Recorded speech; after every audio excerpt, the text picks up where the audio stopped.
Okay, thank you. Thanks very much. Yeah, just really looking forward to sort of getting into this presentation really and talking about digital inclusion and diversity, because they're both really important topics to me. So I'm going to be talking more about diverse feedback and how this feeds into creative processes around product development and how user research can kind of collate those diverse forms of feedback. So my name is Chloe Sharp, and I'm the research director at SnapOut, and SnapOut is an innovation consultancy. And we're very action orientated. We like to make innovation happen. We're based in Milton Keynes, and we're working with a range of really innovative businesses at the moment. So the ways that we can help is we can get access to governmental grants to help take your product from idea to reality. So this might be a new product idea, or it might be an existing product that you want to change in some way. And ultimately, well, majority of the governmental grants that we do is Innovate UK. So we have grant services around that, and also we have research services to help you see your products from a customer's perspective. So I've made my presentation around 10-15 minutes today because I really want to encourage lots of questions and discussion around what I'm going to be talking about today. So first of all, what is user research? There's lots of misconceptions around research. For example, there's never a right time to do it. Maybe you don't want to do testing, or it's expensive, or it takes a long time. And the kind of things I hear regularly are kind of, Apple doesn't do it, for example. And a lot of that is just myths, to be honest, because big companies like Netflix and Spotify, their services are customer centric, and they get regular feedback from users, and they're constantly doing what's called A/B testing to kind of test images and messaging to kind of just see what gets the most engagement. And kind of even where they started, they got lots of feedback from people to really understand what their problem is, to really look at addressing that problem with a solution that they're able to deliver. So those are some of the misconceptions, but also another one that I get a lot is research is kind of what you're asking what people want, which isn't really true. What we do is we look at how people are currently behaving and how really understanding what their current problem is, and looking at different ways to kind of create a solution for it, which is what I'm going to be talking about today. So with research, the beauty of it really is being able to get into your customers' shoes, to really get a snapshot of what life is like for them, to see the way they do things, or how they use different tools and technologies, or even kind of more in a physical environment. So then you can have a look at how they might use your product, or how they could potentially use the product, but more from their perspective rather than based on your assumptions. So what kind of makes people feel a bit uncomfortable about user research is really kind of facing head on all your assumptions and testing those. Because sometimes you could be right, sometimes you could be wrong about certain things. But really, user research helps you build empathy and compassion with your customers, because you really understand what their challenges are, and you're looking at ways to create solutions to address these different challenges and problems. So really at the beginning of the user research journey, we do more in-depth research. So we might do observations. So these can be digital, virtual, if you're kind of looking at maybe forums and social listening, which is kind of, what the discussions that are happening on Twitter, for example. But typically they would be more in a physical environment, maybe, or also looking at maybe at how people in an interview scenario might be looking at how they use different tools and technologies. Also, we do interviews and focus groups as well, to really get a lot of information, a lot of feedback, really. So what can you get from user research? I think that it's really about making sure that you ask the right questions at the right time. So I've got a couple of pictures up here. So the one on the left is design thinking, and there's lots of different theories and models of design thinking. And the one on the right is the product life cycle. So I kind of wanted to show you where getting diverse feedback and that creativity kind of really happens within this process. So right at the very beginning, with this kind of yellow circle, this is where you would really empathise with people and really understand what their problem is. I mean, you might at this point test your product idea, but really you want to understand, how are people currently doing things? What current challenges do they have? And do the potential customers like my idea? And then you might define. So at this point, you're really looking at defining what is the problem. And then this is the bit here in terms of ideation and looking at building on all the diverse feedback that you've got to be really creative in this ideation stage, which is really important, because then that feeds into your prototyping. So when you're doing prototyping, you might do low fidelity prototyping, which is, you know, it might be sketches or a video, which Dropbox use, or you might kind of go more towards a high fidelity prototyping, where you would do testing around lostness or the number of mistakes made or the time it took to do a task, for example. So there you're kind of really looking at, how does this fit in with the way that people are doing things, and would people use it? And then later on in the process, once this has kind of been launched and it's a product on the market, this is where you would then get user feedback as how good is this solution. So you might look at data analytics more quantitatively, such as interaction and traffic. How are people actually using it, for example? So just kind of like giving you an overview as to where user research can fit in at different times and how it differs. What I'm talking about today is diverse feedback for creating lots of ideas and being really creative in those ideation sessions. So really the pink circle here. So in terms of getting lots of diverse feedback through user research insights can really spur that creativity for really effective innovation. And there's lots of articles out there about diversity and how, in terms of different backgrounds, different worldviews, different accessibility needs. So kind of building on what Tom was saying, if you kind of really wanted to understand a bit more about how people with autism, for example, might use different forms of technology. So it's kind of really understanding a bit more about how do people different from you use your solution as to how you might differently use it. So here, once you've got all of the insights and you've done all that hard work talking to lots of different people, this is where you'll get collaborative and then discuss those insights. Ideally at the beginning, more at the beginning of the ideation process, as a multidisciplinary team. So then you might have people from like the technical side, the UX side, the marketing side, for example, just to kind of come together to look at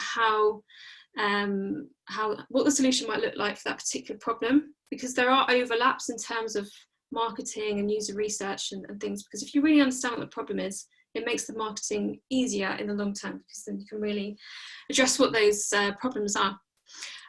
Also, kind of, you can get really creative by building on the insights from a diverse range of people to really get lots of really great ideas about potential solutions, because you really understand what the problem is, but also they're probably giving you some really, really good ideas as to what you could do, which you might never have even thought of.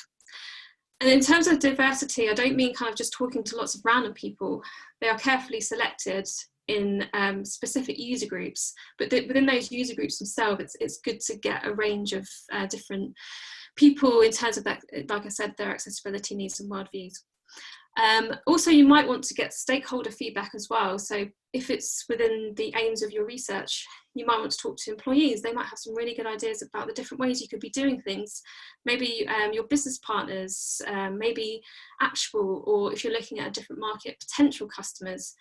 But in terms of innovation, having those internal systems to capture and build on all the discussions that you're having is something it's really important to have as well, that these conversations and these ideation sessions aren't forgotten and lost, and then, you know, aren't brought into the technical development itself.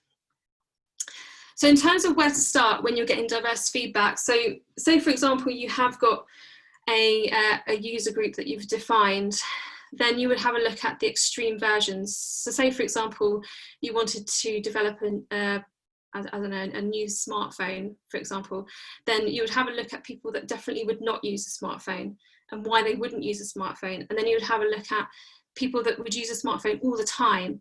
And then you would then look at those in the middle who you're developing for, which is the majority. But by including people who have a range of needs means that in the end, the design is a lot better.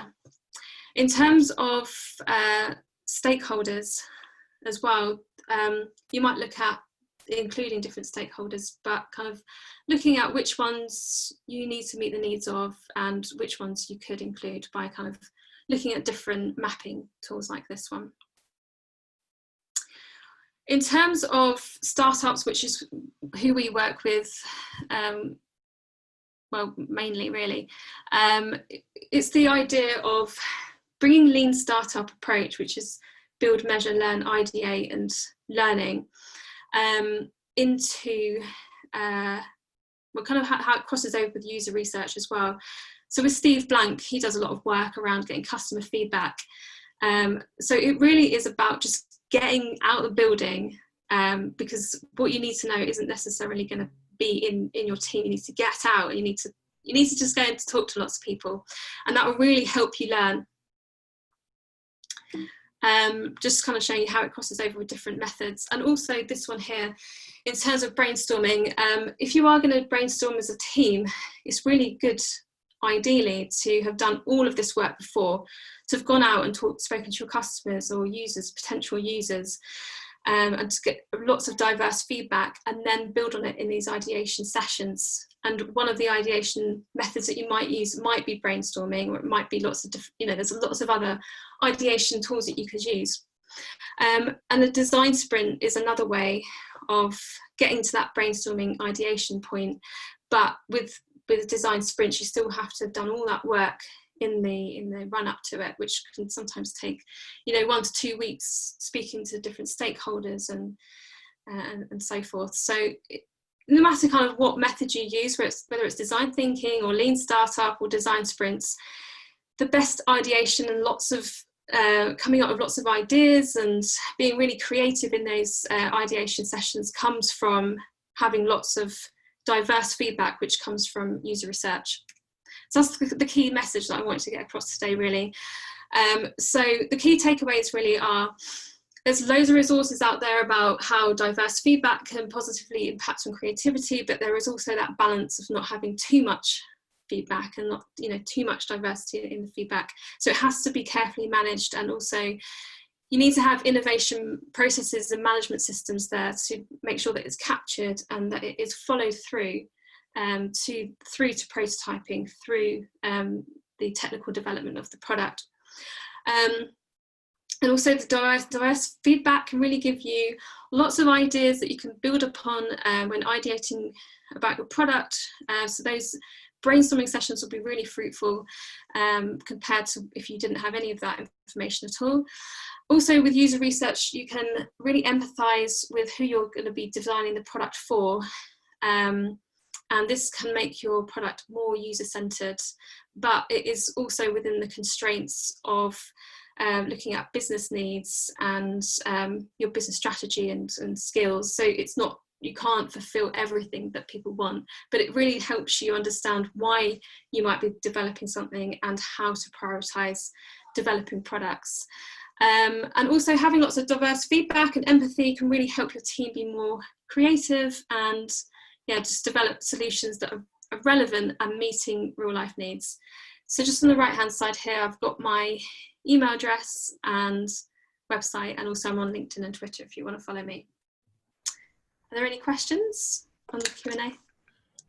Thanks very much, Chloe. That was really interesting. I think from our side here at the within the County Council, user research is becoming a lot more integrated into digital now. I know we all like to jump into solutions historically here, and we'll have an idea, we see someone else doing something. I think an example we had would be with a service who talked about an app, and this is what the solution was. They wanted to build an app Can we just build it? And then when we did some user research, you know, their audience wasn't even online. You know, it was a different type of audience that they needed to go for. So I think, how do you find when you talk to businesses, is it an easy sell to do the user research, or are you finding companies are coming to you and they're much more open about that kind of thing? I think if they've got a digital team that already understands the importance of user research, they might have a UX designer within the team, for example, that doesn't, they themselves have the research skills, then they will seek out user research. But I think that there is, because of the myths around research, you know, big companies like Apple not using research, then there is the notion that you can just go out and build something and people will love it, and that they don't know what they want because you haven't provided it yet. But if you're building something with the challenges and problems people have in mind, it just means it's more likely that your solution will fit, you know, well, meet their needs, really. I guess if you're a genius like Steve Jobs, you might get away with it. yeah, but he still failed. It's still, you know, he still had failures, and it's still a big journey. So yeah, still a learning process for him. How easy do you find it to find people? So these groups out there that when you want to test things and do that research, what's the process for finding people? I find that the best way of getting people involved is through networks and much more sort of warmer leads. If you're kind of going to compare it, you know, more to sort of sales, you know, having cold leads, if you're going to, like, say, for example, if you put an advert up onto Twitter or LinkedIn, for example, maybe not LinkedIn because that's kind of your network, but if it's kind of a pop-up on a website, or I don't know, equivalent to a poster in a shop, that has a low uptake compared to much warmer networks. So say, for example, if you're kind of in a very active Facebook group, or if you could build relationships with gatekeepers of meetup groups, for example, then it just means that you're much more likely to get the people that you need. But it's really important that you have a very specific group of people that you're looking to include. So you have very specific inclusion and exclusion criteria, because you don't want to, you know, run it past your mum or your friend, for example. You want to make sure that you are running it by people that will use your product, and also then you understand more about the buying processes and just loads more stuff that's going to be much more useful. Okay. And then for the last question, Stephen Ismay, really good question. Hi, Chloe. From an early stage startup perspective, do you have any data on return on investment and relative success of this approach versus a lean startup-ish approach, failing often fast with MVPs, iterating, and then hitting the market? Yeah, I mean, there's loads of stuff out there around design thinking, and how, if you have a look at the Design Council, for example, they have stuff on there about ROI. Ultimately, people that, or businesses that use design thinking are generally more likely to be more successful than those that maybe use lean startup, only because if you kind of cross over both design thinking and lean startup comes much later in the design thinking process. So it comes much more in that sort of prototyping, testing end of the spectrum, and it kind of misses out all of that hard work that you would have done before. And then you're learning the more expensive way, because you're kind of learning what you would have learned before, but you're learning it after. Brilliant. Well, thanks very much for that. Thanks for your time today. And if you're hanging about, Chloe, any further questions, if you put them into the chat, there's a comment in there from John. It's just to the panelists, so you might want to have a look at that one, Chloe. He's an architect, so he's comparing the stages of user research to the REBA stages. So I'll let you read that one in there. But we'll be posting this presentation up onto YouTube next week, so you can watch it again. Thanks very much, Chloe. Thank you. Thank you.